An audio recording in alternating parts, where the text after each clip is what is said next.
നമ്മൾ ഇന്ന് പഠിക്കാൻ പോകുന്നത് റിലേറ്റീവ് പ്രൊനൗണുകളെ കുറിച്ചിട്ടാണ്. റിലേറ്റീവ് പ്രൊനൗൺ എന്നുള്ളത് നമുക്ക് സംസാരത്തിൽ നല്ലതുപോലെ ഉപയോഗിക്കാൻ പറ്റുന്ന ഒരു കാര്യമാണ്. എന്താണ് റിലേറ്റീവ് പ്രൊനൗൺ എന്നുള്ളത് നോക്കുകയാണെങ്കിൽ വളരെ സിമ്പിൾ ആയിട്ട് പറയുകയാണെങ്കിൽ രണ്ട് സെന്റൻസുകളെ കണക്ട് ചെയ്യാൻ വേണ്ടിയിട്ട് നമുക്ക് ഉപയോഗിക്കാൻ പറ്റുന്ന ഒരു രീതിയാണ് റിലേറ്റീവ് പ്രൊനൗൺ എന്നുള്ളത്.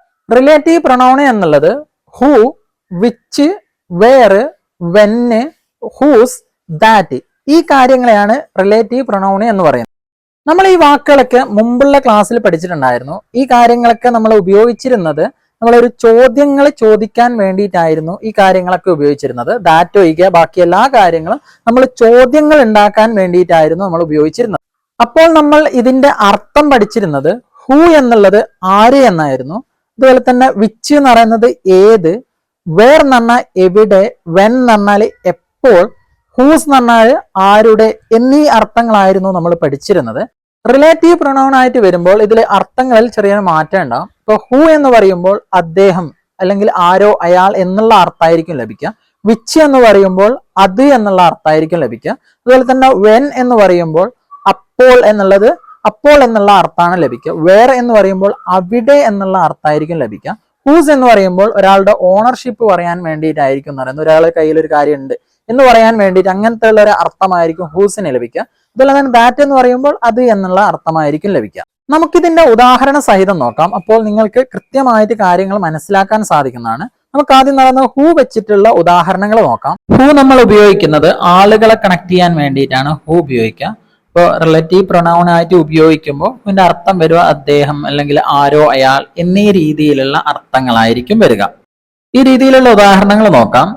Arun is my front who gave me his pen. Arun എന്റെ ഫ്രണ്ടാണ്, അവനാണ് അവന്റെ പേന എനിക്ക് തന്നത്. അപ്പോൾ ഇവിടെ ഹൂ എന്നുള്ളതാണ് റിലേറ്റീവ് പ്രൊനൗൺ ആയിട്ട് ഉപയോഗിക്കുന്നത്. അപ്പോൾ അതിന്റെ അർത്ഥം വരുന്നത് അവൻ എന്നുള്ള ഒരു അർത്ഥമാണ് വരിക.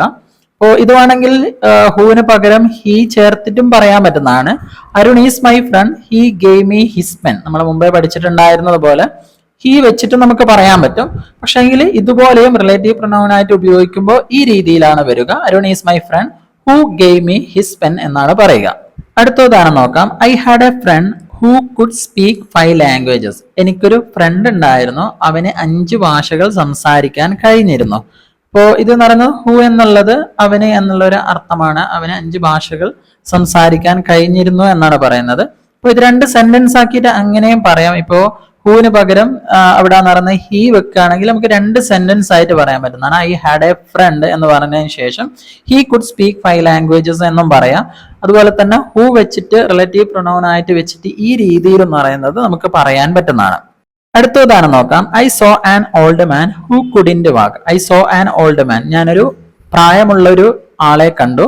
ഹൂ കുഡിന്റ് വാക്ക്, അദ്ദേഹത്തിന് നടക്കാൻ കഴിഞ്ഞിരുന്നില്ല. അപ്പോൾ ഇവിടെ ഹൂ എന്നുള്ളതിന്റെ അർത്ഥം വന്നിരിക്കുന്നത് അദ്ദേഹത്തിന് എന്നുള്ള ഒരു രീതിയിലാണ്. ഞാൻ നേരത്തെ പറഞ്ഞതുപോലെ അവിടെ ഹീ വെച്ചിട്ടും പറയാൻ പറ്റുന്നതാണ്. I saw an old man he couldn't walk എന്നും പറയാൻ പറ്റുന്നതാണ്. അടുത്ത ഉദാഹരണം നോക്കാം. I don't know the person who donate the money. പണം നൽകിയ ആളെ എനിക്ക് അറിയില്ല എന്നാണ് പറയുന്നത്. I don't know the person, എനിക്ക് വ്യക്തിയെ അറിയില്ല. ഹൂ ആരാണോ ഡൊണേറ്റ് ദ മണി, പണം ആരാണോ നൽകിയത് അവരെ എനിക്കറിയില്ല എന്നാണ് പറയുന്നത്. അടുത്ത ഉദാഹരണം നോക്കാം. I so A teacher who taught me in high school.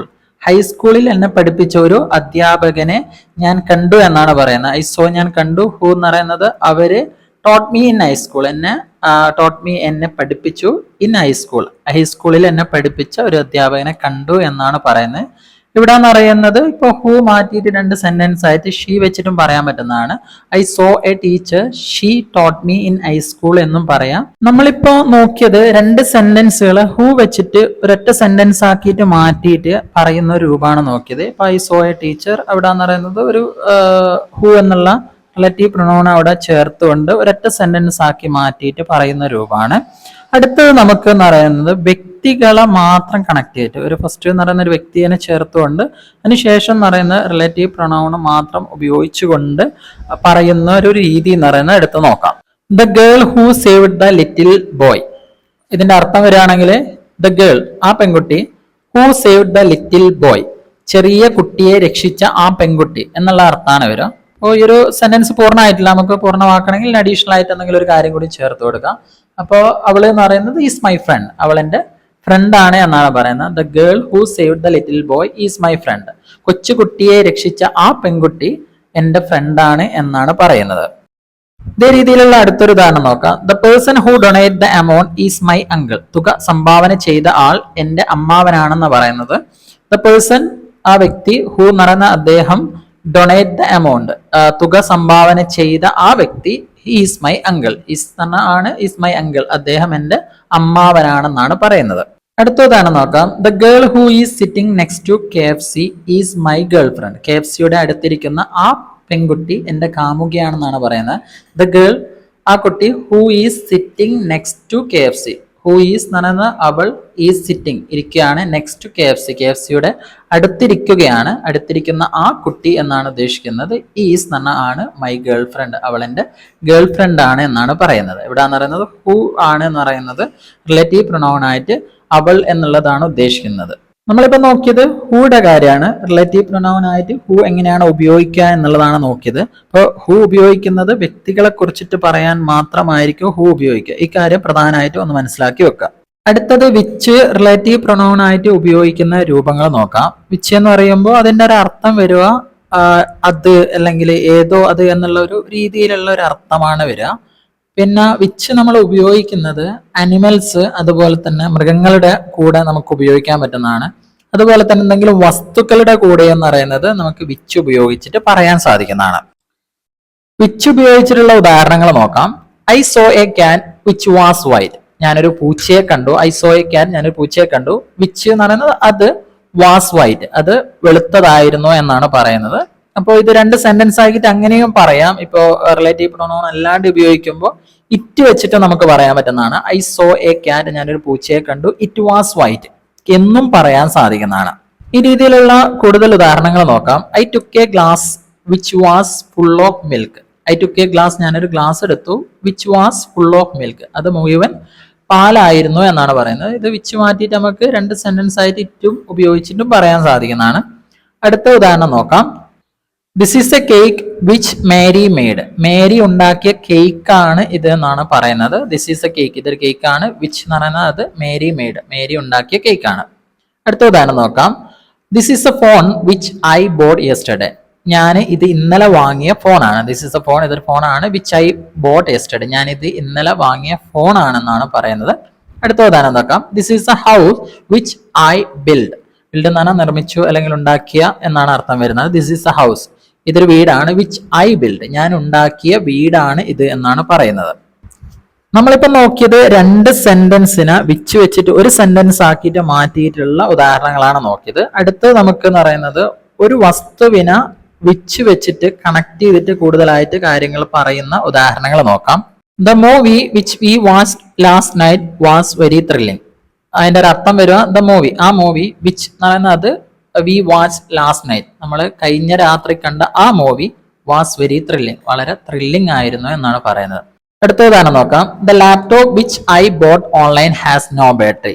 ഞാൻ ഓൺലൈനിൽ വാങ്ങിച്ച ലാപ്ടോപ്പിന് ബാറ്ററി ഇല്ല. The laptop which I bought online, ഞാൻ ഓൺലൈനിൽ വാങ്ങിച്ച battery, has no battery, battery ഇല്ല എന്നുള്ളതാണ്. The phone which you gave me yesterday does not work. നീ ഇന്നലെ തന്ന ഫോണ് വർക്ക് ചെയ്യുന്നില്ല എന്നുള്ളതാണ്. The phone which you gave me yesterday, നീ ഇന്നലെ തന്ന ഫോണ് ഡസ് നോട്ട് വർക്ക് ചെയ്യുന്നില്ല എന്നുള്ളതാണ്. അപ്പോൾ ഇത് പ്രധാനമായിട്ട് മനസ്സിലാക്കേണ്ടത് വിച്ചിന്റെ ഉപയോഗമാണ്. വിച്ച് എന്ന് പറയുന്നത് വസ്തുക്കളെയോ അല്ല അതുപോലെ തന്നെ അനിമൽസ് ഏതെങ്കിലും മൃഗങ്ങളെയോ കണക്ട് ചെയ്യാൻ വേണ്ടിയിട്ടാണ് നമ്മൾ വിച്ച് ഉപയോഗിക്കുന്നത്. അടുത്തത് നമുക്ക് വേർ എവിടെയാണ് ഉപയോഗിക്കുക എന്നുള്ളത് നോക്കാം. വേർ എന്നുള്ളത് അതിന്റെ അർത്ഥം വരിക എവിടെ എന്നുള്ള അർത്ഥമായിരുന്നു നമ്മൾ പഠിച്ചിരുന്നത്. പക്ഷേങ്കിൽ റിലേറ്റീവ് പ്രൊനൗൺ ആയിട്ട് ഉപയോഗിക്കുമ്പോൾ വേറിന്റെ അർത്ഥം വരിക എന്ന് പറയുന്നത് അവിടെ എന്നുള്ള ഒരു അർത്ഥമായിരിക്കും ലഭിക്കുക. ഈ രീതിയിലുള്ള കുറച്ച് ഉദാഹരണങ്ങൾ നോക്കാം. I know a restaurant where the food is delicious. ഭക്ഷണം രുചികരമായ ഒരു റെസ്റ്റോറൻറ്റ് എനിക്കറിയാം. ഐ നോ എ റെസ്റ്റോറൻറ്റ്, എനിക്ക് റെസ്റ്റോറൻറ്റ് അറിയാം. Where the food is delicious, where എന്ന് പറഞ്ഞാൽ അവിടെ, ദ ഫുഡ് ഈസ് ഡിലീഷ്യസ്, ഭക്ഷണം രുചികരമാണ്. അടുത്തതാണ് നോക്കാം. That is the bank where I work. അതാണ് ഞാൻ ജോലി ചെയ്യുന്ന bank. That is the bank, അതാണ് ബാങ്ക്. വേർ എന്ന് പറഞ്ഞാൽ അവിടെ, ഐ വർക്ക്, ഞാൻ വർക്ക് ചെയ്യുന്നു. അടുത്തതാണ് നോക്കാം. This is the hotel where we stayed last week. കഴിഞ്ഞ ആഴ്ച നമ്മൾ താമസിച്ച ഹോട്ടലാണിത്. ദിസ് ഈസ് എ ഹോട്ടൽ, ഹോട്ടലാണ്. വേർ എന്ന് പറഞ്ഞാൽ അവിടെ, വി സ്റ്റേഡ്, നമ്മൾ താമസിച്ചു, ലാസ്റ്റ് വീക്ക്, കഴിഞ്ഞ ആഴ്ച. അടുത്തതാണ് നോക്കാം. Do you remember the place where we met first time. നമ്മൾ ആദ്യമായി കണ്ടുമുട്ടിയ സ്ഥലം നിങ്ങൾക്ക് ഓർമ്മയുണ്ടോ? അടുത്ത ഉദാഹരണം നോക്കാം.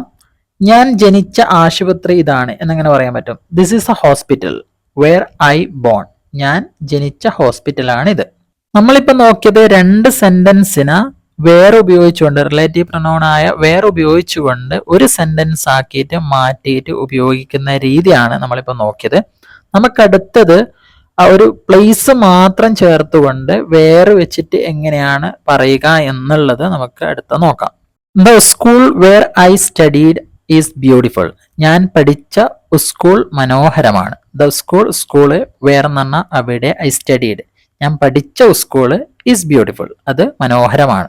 ഈ രീതിയിലുള്ള കാര്യങ്ങൾ നോക്കുമ്പോൾ 3 പാർട്ടായിട്ട് നിങ്ങൾ അതിൻ്റെ ഒരു അർത്ഥം മനസ്സിലാക്കുക. ആദ്യം പറയുന്ന സ്ഥലം ദ സ്കൂൾ എന്നുള്ളത് വേർ ഐ സ്റ്റഡി ഞാൻ പഠിച്ച സ്കൂൾ എന്നാണ് പറയുന്നത്. ഞാൻ പഠിച്ച സ്കൂൾ എന്ന് പറഞ്ഞാൽ അവിടെ സ്റ്റോപ്പ് ചെയ്യൂല, എന്തെങ്കിലും അടുത്തത് പറയണം. ഞാൻ പഠിച്ച സ്കൂൾ, പൊതുവെ നമ്മൾ സംസാരിക്കും ഞാൻ പഠിച്ച സ്കൂൾ ഈസ് ബ്യൂട്ടിഫുൾ അത് സുന്ദരമാണ് എന്നാണ് പറയുന്നത്. അടുത്ത ഉദാഹരണം നോക്കാം. The place where we visited yesterday is an amazing place. ഇന്നലെ നമ്മൾ സന്ദർശിച്ച സ്ഥലം അതിശയകരമാണ്. ദ പ്ലേസ് ഏത് പ്ലേസ് ആണ്? വേർ വി വിസിറ്റഡ് യെസ്റ്റർഡേ നമ്മൾ ഇന്നലെ സന്ദർശിച്ച സ്ഥലം ഈസ് ആൻ അമേസിംഗ് അതൊരു അതിശയകരമായ സ്ഥലമാണ്. അടുത്ത ഉദാഹരണം നോക്കാം. The restaurant where we had lunch was a good service. നമ്മൾ ഉച്ചഭക്ഷണം കഴിച്ച റെസ്റ്റോറന്റ് നല്ല സേവനമായിരുന്നു. ദ റെസ്റ്റോറന്റ് വേർ എന്ന് പറഞ്ഞാൽ അവിടെ, വി ഹാഡ് ലഞ്ച് നമ്മൾ ഉച്ചഭക്ഷണം കഴിച്ച റെസ്റ്റോറന്റ് വാസ് ഗുഡ് സർവീസ് നല്ല സേവനമായിരുന്നു. ഇവിടെ പ്രധാനമായിട്ട് നിങ്ങൾ മനസ്സിലാക്കേണ്ടത് വേറെ നമ്മൾ ഉപയോഗിക്കുക സ്ഥലത്തെ കുറിച്ചിട്ട് കണക്ട് ചെയ്യാൻ മാത്രമായിരിക്കും വേറെ ഉപയോഗിക്കുക. അടുത്തത് നമുക്ക് വെന്നിന്റെ ഉപയോഗം നോക്കാം. വെൻ എന്ന് പറയുമ്പോൾ നമ്മൾ ഒരു ചോദ്യം ഉണ്ടാക്കുമ്പോൾ എപ്പോൾ എന്നുള്ള അർത്ഥമായിരിക്കും വരിക. പക്ഷേങ്കിൽ റിലേറ്റീവ് പ്രൊനൗൺ ആയിട്ട് ഉപയോഗിക്കുമ്പോൾ വെന്നിന്റെ അർത്ഥം ലഭിക്കുക അപ്പോൾ എന്നുള്ള ഒരു അർത്ഥമായിരിക്കും ലഭിക്കുക. വെന്ന് നമ്മൾ പ്രധാനമായിട്ടും ഉപയോഗിക്കുക സമയത്തെ കുറിച്ച് കണക്ട് ചെയ്യാൻ വേണ്ടിയിട്ടായിരിക്കും വെന്ന് ഉപയോഗിക്കുക. അപ്പോൾ ഈ രീതിയിലുള്ള കുറച്ച് ഉദാഹരണങ്ങൾ നോക്കാം. അപ്പോൾ കൃത്യമായിട്ട് നിങ്ങൾക്ക് കാര്യങ്ങൾ മനസ്സിലാക്കാൻ സാധിക്കുന്നതാണ്. There will be a day when you realize everything. എല്ലാം തിരിച്ചറിയുന്ന ഒരു ദിവസം വരും. There will be a day ഒരു ദിവസം വരും. When എന്ന് പറയുന്നത് അപ്പോൾ, ആ ദിവസം എന്നൊക്കെയാണ് ഉദ്ദേശിക്കുന്നത്. When you realize നീ തിരിച്ചറിയും, everything എല്ലാ കാര്യങ്ങളും നീ തിരിച്ചറിയും എന്നാണ് പറയുന്നത്. അടുത്ത ഉദാഹരണം നോക്കാം. Do you remember the day when we met last time? നമ്മൾ കഴിഞ്ഞ തവണ കണ്ടുമുട്ടിയ ദിവസം നിങ്ങൾ ഓർക്കുന്നുണ്ടോ? Do you remember നിങ്ങൾ ഓർക്കുന്നുണ്ടോ? The day ആ ദിവസം. വെൻ എന്ന് പറഞ്ഞാൽ അപ്പോൾ, ആ ദിവസം എന്നൊക്കെയാണ് ഉദ്ദേശിക്കുന്നത്. വി മെറ്റ് ലാസ്റ്റ് ടൈം നമ്മൾ അവസാനം കണ്ടുമുട്ടിയ ആ ദിവസം ഓർക്കുന്നുണ്ടോ എന്നാണ് ചോദിക്കുന്നത്. നമ്മളിപ്പോൾ നോക്കിയത് രണ്ട് സെന്റൻസിന് വെന്ന് വെച്ചിട്ട് ഒരു സെന്റൻസ് ആക്കിയിട്ട് മാറ്റിയിട്ടുള്ള ഉദാഹരണമാണ്. അടുത്തത് ഒരു ടൈമിനെ മാത്രം വെന്ന് വെച്ചിട്ട് കണക്ട് ചെയ്തിട്ട് പറയുന്ന രൂപം നോക്കാം. The day when we met last time was Sunday. നമ്മൾ കഴിഞ്ഞ തവണ കണ്ടുമുട്ടിയ ദിവസം ഞായറാഴ്ചയായിരുന്നു. ദ ഡേ ദിവസം, വെൻ എന്ന് പറഞ്ഞാൽ അപ്പോൾ, ആ ദിവസം എന്നാണ് ഉദ്ദേശിക്കുന്നത്. When we met last time നമ്മൾ അവസാനം കണ്ടുമുട്ടിയ ആ ദിവസം വാസ് സൺഡേ ഞായറാഴ്ചയായിരുന്നു. ഇപ്പോൾ ഈ രീതിയിൽ 3 പാർട്ടായിട്ട് അങ്ങനെ ഒന്ന് മനസ്സിലാക്കി കഴിഞ്ഞാൽ പെട്ടെന്ന് തന്നെ ഇതിൻ്റെ ഒരു അർത്ഥം കിട്ടുന്നതാണ്. ദ ഡേ ആ ദിവസം, when we met last time നമ്മൾ അവസാനം കണ്ടുമുട്ടിയ ആ ദിവസം എന്നാണ് പറയുന്നത്. വാസ് സൺഡേ ഞായറാഴ്ചയായിരുന്നു. അടുത്ത ഉദാഹരണം നോക്കാം. The year when you were born was memorable day. നീ ജനിച്ച വർഷം മറക്കാനാവാത്ത ദിവസമായിരുന്നു. ദ ഇയർ വർഷം, വെൻ എന്ന് പറഞ്ഞാൽ അപ്പോൾ, ആ ദിവസം എന്നാണ് ഉദ്ദേശിക്കുന്നത്. യു വെർ ബോൺ നീ ജനിച്ച ആ ദിവസം. വാസ് മെമ്മറബിൾ ഡേ അതൊരു മറക്കാനാവാത്ത ദിവസമായിരുന്നു. ഇതിൽ പ്രധാനമായിട്ട് നിങ്ങൾ മനസ്സിലാക്കേണ്ടത് വെന്ന് റിലേറ്റീവ് പ്രൊനൗൺ ആയിട്ട് ഉപയോഗിക്കുമ്പോൾ സമയത്തെ കണക്ട് ചെയ്യാൻ മാത്രമായിരിക്കും ഉപയോഗിക്കുക. ഈ കാര്യം പ്രധാനമായിട്ടൊന്ന് മനസ്സിലാക്കി വെക്കുക. അടുത്തത് ഹൂസിന്റെ ഉപയോഗം നോക്കാം. ഹൂസ് എന്ന് പറയുന്നത് അതിന്റെ ഒരു അർത്ഥം വരും. നമ്മൾ ചോദ്യങ്ങൾ ഉണ്ടാക്കുമ്പോൾ അർത്ഥം വരിക ആരുടെ എന്നുള്ള ഒരു അർത്ഥമായിരിക്കും വരിക. പക്ഷേങ്കിൽ റിലേറ്റീവ് പ്രൊനൗൺ ആയിട്ട് ഉപയോഗിക്കുമ്പോൾ ഹൂസിന്റെ അർത്ഥം ലഭിക്കുന്നത് ഒരു ഓണർഷിപ്പ് പറയാൻ വേണ്ടിയിട്ടായിരിക്കും ഹൂസ് ഉപയോഗിക്കുക. നമുക്കിതിന്റെ ഉദാഹരണം നോക്കാം. അപ്പോൾ കൃത്യമായിട്ട് നിങ്ങൾക്ക് കാര്യങ്ങൾ മനസ്സിലാക്കാൻ പറ്റുന്നതാണ്. I have a brother whose car is red. എനിക്കൊരു ബ്രദർ ഉണ്ട്, അദ്ദേഹത്തിന്റെ അല്ലെങ്കിൽ അവന്റെ കാറ് റെഡ് ആണ്, ചുവപ്പാണ് എന്നാണ് പറയുന്നത്. അപ്പോൾ ഹൂസിന്റെ അർത്ഥം വരിക അവന്റെ അല്ലെങ്കിൽ ഒരു അവന്റെ എന്നുള്ളൊരു അർത്ഥമായിരിക്കും വരിക. ഐ ഹാവ് എ ബ്രദർ എനിക്കൊരു ബ്രദർ ഉണ്ട്. ഹൂസ് കാർ, അവന്റെ കാർ, ബ്രദറിന്റെ കാർ എന്നാണ് ഉദ്ദേശിക്കുന്നത്. കാർ ഈസ് റെഡ്, അത് ചുവപ്പാണ് എന്നാണ് പറയുന്നത്. അപ്പൊ ഇവിടെ ഹൂസ് മാറ്റിയിട്ട് ഹിസ് എന്ന് വെച്ചിട്ട് 2 സെന്റൻസ് ആയിട്ട് വേണമെങ്കിൽ പറഞ്ഞു കൊടുക്കാം. ഐ ഹാവ് എ ബ്രദർ, എനിക്കൊരു ബ്രദർ ഉണ്ട്. ഹിസ് കാർ ഈസ് റെഡ്, അവന്റെ കാർ റെഡ് ആണ് എന്നാണ് പറയുന്നത്. അപ്പോൾ റിലേറ്റീവ് പ്രൊനൗൺ ആയിട്ട് ഹൂസ് ചേർത്തിട്ട് ഒരു 2 സെന്റൻസിനെ കണക്ട് ചെയ്തിട്ട് പറയുമ്പോൾ ഈ രൂപത്തിലാണ് പറയുക. I have brother whose car is red എന്നാണ് പറയുക. അടുത്തൊരു ഉദാഹരണം നോക്കാം. Kiran has a dog whose tail is black. Kiran ഒരു പട്ടിയുണ്ട്. Kiran has a dog, Kiran ഒരു പട്ടിയുണ്ട്. ഹൂസ് ടൈൽ ഈസ്, ഹൂസ് എന്ന് ഉദ്ദേശിക്കുന്നത് അതിന്റെ, പട്ടിയുടെ എന്നാണ് ഉദ്ദേശിക്കുന്നത്. ടൈൽ ഈസ് ബ്ലാക്ക്, ടൈൽ എന്ന് ഉദ്ദേശിക്കുന്നത് വാൽ എന്നാണ്. ടൈൽ ഈസ് ബ്ലാക്ക്, വാല് കറുപ്പാണ് എന്നാണ് പറയുന്നത്. അപ്പോൾ ഇതിൽ മനസ്സിലാക്കേണ്ടത് ഹൂസ് എന്ന് ഉദ്ദേശിക്കുന്നത് ഒരു കാര്യത്തിന്റെ ഒരു ഓണർഷിപ്പ് പറയാൻ വേണ്ടിയിട്ടായിരിക്കും ഹൂസ് നമ്മൾ ഉപയോഗിക്കുക. അടുത്തത് ദാറ്റ് എവിടെയാണ് ഉപയോഗിക്കാൻ പറ്റുക എന്നുള്ളത് നോക്കാം. ദാറ്റ് ഉപയോഗിക്കാൻ പറ്റുന്നത് ആളുകളെ കണക്ട് ചെയ്യാൻ വേണ്ടിയിട്ടും അതുപോലെ തന്നെ വസ്തുക്കളെ കണക്ട് ചെയ്യാനും അതുപോലെ തന്നെ ആനിമൽസിനെ കണക്ട് ചെയ്യാൻ വേണ്ടിയിട്ടും നമുക്ക് ദാറ്റ് ഉപയോഗിക്കാം. ദാറ്റിന്റെ അർത്ഥം വരിക അത് എന്നുള്ളൊരു അർത്ഥമായിരിക്കും ലഭിക്കുക. ഈ രൂപത്തിലുള്ള കുറച്ച് ഉദാഹരണങ്ങൾ നോക്കാം. She accidentally ate bread that was mouldy. അവൾ ആകസ്മികമായി പൂപ്പൽ നിറഞ്ഞ റൊട്ടി കഴിച്ചു എന്നാണ് പറയുന്നത്. ഷീ ആക്സിഡന്റലി എയ്റ്റ് ബ്രെഡ്, അവൾ ആകസ്മികമായി ബ്രെഡ് കഴിച്ചു. ദാറ്റ്, അത് എന്ന് പറയുന്നത് വാസ് മോൾഡി, അത് എന്ന് പറയുന്നത് പൂപ്പൽ നിറഞ്ഞതായിരുന്നു അല്ലെങ്കിൽ മോശമായിരുന്നു എന്നാണ് പറയുന്നത്. ഇവിടെ ദാറ്റ് മാറ്റിയിട്ട് വിച്ചും ചേർത്തിട്ട് നമുക്ക് പറയാൻ പറ്റുന്നതാണ്. വിച്ച് വാസ് മോൾഡി എന്നും പറയാൻ സാധിക്കുന്നതാണ്. അടുത്ത ഉദാഹരണം നോക്കാം. This is the Kuki that Mary made. Mary ഉണ്ടാക്കിയ കുക്കിയാണിത്. ദിസ് ഈസ് ദ കുക്കി, ഇത് കുക്കിയാണ്. ദാറ്റ് എന്ന് പറഞ്ഞാൽ അത് മേരി മെയ്ഡ്, മേരി ഉണ്ടാക്കിയ കുക്കിയാണ്. അടുത്ത ഉദാഹരണം നോക്കാം. This is the phone that I boat yesterday. ഞാൻ ഇന്നലെ വാങ്ങിയ ഫോണാണിത്. ദിസ് ഈസ് ദ ഫോൺ, ഇത് ഫോണാണ്. ദാറ്റ് എന്ന് പറഞ്ഞാൽ അത് ഐ ബോട്ട് യെസ്റ്റർഡേ, ഞാൻ ഇന്നലെ വാങ്ങിയ ഫോണാണിത്. ഇവിടെയും ഞാൻ നേരത്തെ പറഞ്ഞതുപോലെ ദാറ്റ് മാറ്റിയിട്ട് നമുക്ക് വിച്ചും ചേർത്തിട്ടും പറയാൻ പറ്റുന്നതാണ്. This is the phone which I boat yesterday എന്നും പറയാൻ സാധിക്കുന്നതാണ്. അടുത്ത ഉദാഹരണം നോക്കാം. The movie that I watched yesterday is a dubbed movie. ഇന്നലെ ഞാൻ കണ്ട സിനിമ ഡബ് ചെയ്ത സിനിമയാണ്. ഇതൊരു 3 പാർട്ടായിട്ട് എങ്ങനെ മനസ്സിലാക്കാം. ദ മൂവി ദാറ്റ് എന്ന് പറഞ്ഞാൽ അത് ഐ വാച്ച്ഡ് യെസ്റ്റർഡേ, ഞാൻ ഇന്നലെ കണ്ട ആ movie is a dubbed movie, അത് ഡബ് ചെയ്ത മൂവിയാണ്.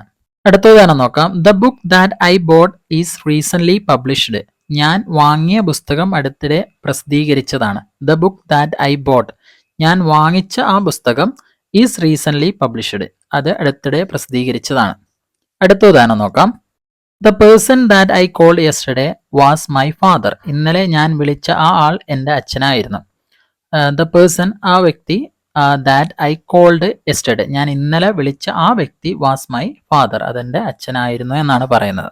ഇതിൽ പ്രധാനമായിട്ട് മനസ്സിലാക്കേണ്ടത് ദാറ്റ് റിലേറ്റീവ് പ്രൊനൗൺ ആയിട്ട് ഉപയോഗിക്കുമ്പോൾ വ്യക്തികളെ കണക്ട് ചെയ്യാനും അതുപോലെ തന്നെ വസ്തുക്കളെയും മൃഗങ്ങളെയൊക്കെ കണക്ട് ചെയ്യാൻ വേണ്ടിയിട്ടായിരിക്കും ദാറ്റ് ഉപയോഗിക്കുക.